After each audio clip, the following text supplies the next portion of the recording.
నమస్కారం. భారతీయ పురాణాల గురించి మీ ఆసక్తిని నేను అర్థం చేసుకోగలను. అయితే ప్రపంచ చరిత్రలోని మరింత అద్భుతమైన మరియు దాగి ఉన్న రహస్యాలను మీ ముందుకు తీసుకురావాలనేది నా లక్ష్యం. ఈ రోజు ప్రాచీన నాగరికతల నుండి ఆధునిక కాలం వరకు వివిధ ఖండాలలో విస్తరించి ఉన్న 10 ఆశ్చర్యకరమైన చారిత్రక రహస్యాలను చూద్దాం. ఈ రహస్యాలు మిమ్మల్ని విస్మయానికి గురిచేయడం ఖాయం. ప్రాచీన ఈజిప్టు రాణి క్లియోపాత్రా కేవలం రోమన్ సామ్రాజ్యాన్ని తన అందంతో ఆకట్టుకోవడమే కాకుండా 9కి పైగా భాషలలో ప్రావీణ్యం కలిగి ఉందని, ఈజిప్టు సంస్కృతిని తన పాలనకు వ్యూహాత్మకంగా ఉపయోగించుకుందని రోమన్ ఆధారాలు మరియు చిత్రలిపి శాసనాలు వెల్లడిస్తున్నాయి. అమెరికా ఖండంలో పెరూలోని నార్టే చికో, కారల్, సుపే నాగరికత ఒల్మెక్ మరియు మాయన్ల కంటే వేల సంవత్సరాల ముందుగానే అభివృద్ధి చెందింది.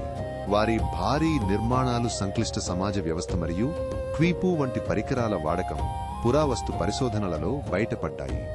మధ్యయుగ మంగోల్ సామ్రాజ్యం యూరేషియా అంతటా విస్తరించి ఉన్న అద్భుతమైన వేగవంతమైన కమ్యూనికేషన్ నెట్వర్క్ యామ్ను కలిగి ఉంది. పర్షియన్ మరియు చైనీస్ గ్రంథాలలో దీని సామర్థ్యం వివరించబడింది.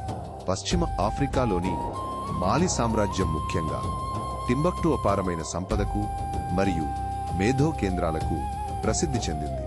వారి అధునాతన బంగారు వాణిజ్యం మరియు విస్తారమైన గ్రంథాలయాలను అరబిక్ గ్రంథాలు ఉటంకిస్తున్నాయి. 17వ శతాబ్దపు డచ్ రిపబ్లిక్లో సంభవించిన ట్యూలిప్ మానియా చరిత్రలో నమోదైన మొట్టమొదటి ఆర్థిక బుడగలలో ఒకటి. ఇక్కడ ట్యూలిప్ బల్బుల ధరలు ఆకాశాన్నంటి ఆపై కుప్పకూలిపోయాయి. జపాన్లో క్రైస్తవులపై తీవ్రమైన హింస జరుగుతున్న సమయంలో 250 సంవత్సరాలకు పైగా తమ మతాన్ని రహస్యంగా ఆచరించిన కిరిషిటన్ దాచిన క్రైస్తవుల గురించి ఆధునిక చారిత్రక పరిశోధనలు వెల్లడిస్తున్నాయి. వారు తమ ఆచారాలను మరియు చిహ్నాలను కాలానికి అనుగుణంగా మార్చుకున్నారు. 15వ శతాబ్దంలో నార్స్ ప్రజలు గ్రీన్లాండ్లోని తమ స్థావరాలను ఎందుకు విడిచిపెట్టారనేది ఒక సంక్లిష్ట రహస్యం. వాతావరణ మార్పులు, ఇన్యూట్ ప్రజలతో సంబంధాలు మరియు వాణిజ్య అంతరాయాలు దీనికి కారణాలుగా పురావస్తు పరిశోధనలు సూచిస్తున్నాయి. ఆస్ట్రేలియన్ ఆదివాసులు సాంప్రదాయ ఫైస్టిక్ ఫార్మింగ్ ద్వారా వేల సంవత్సరాలుగా ఖండం యొక్క పర్యావరణ వ్యవస్థను ఆకృతి చేశారు. ఈ అధునాతన భూ నిర్వహణ పద్ధతిని ఇప్పుడు అటవీ మంటలను నివారించడానికి తిరిగి కనుగొని ఉపయోగిస్తున్నారు. 19వ శతాబ్దం చివరలో మరియు 20వ శతాబ్దం ప్రారంభంలో అమెజాన్ ప్రాంతంలో బ్రెజిల్, పెరూ, బొలీవియా జరిగిన రబ్బరు విప్లవం అపారమైన సంపదను సృష్టించింది. అయితే ఇది కార్మికుల దోపిడీ మరియు పర్యావరణ విధ్వంసానికి కూడా దారితీసింది.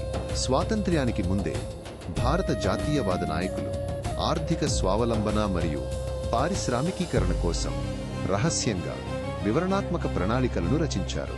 డీక్లాసిఫైడ్ పత్రాలు మరియు వ్యక్తిగత ఉత్తర ప్రత్యుత్తరాల ద్వారా ఈ వివరాలు బయటపడ్డాయి. ఈ అద్భుతమైన ప్రపంచ రహస్యాలపై మీ ఆలోచనలు ఏమిటి? మరింత ఆసక్తికరమైన కథల కోసం ఎదురుచూడండి.